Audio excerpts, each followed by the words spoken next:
The benefit that we did have was to sort of accelerate our growth and success. At that time with Catalyst, they were part of an international organization called PKF. Right. And it was a network of accounting firms globally that shared best practices. And we had the ability, as you remember, to tap into that story and to learn a lot from what was going on in accounting firms around the world.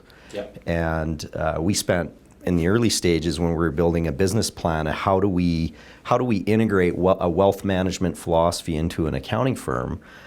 We didn't just sort of start with it and kind of come up with it. We're brilliant. Every idea we had was original, isn't it? Yeah. So we traveled a lot.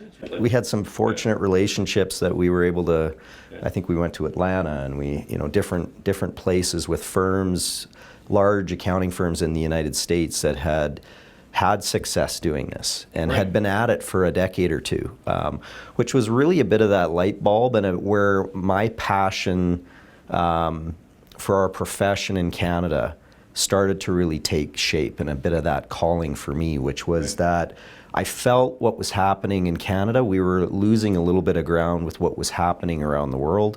A lot of firms, as an example, in the United States, the regulation environment changed in the late 90s. It leveled the playing field for CPA firms, allowed them to compete with the big banks. Referral fees, all those types of things needed full disclosure, but were acceptable. And it really changed the landscape in the United States and other countries. Canada, really, and we're sitting here today in 2020, it's 20 years later, and as we've merged the CPA, CA, CMA, CGAs into one, we're now at a stage where those regulations are changing.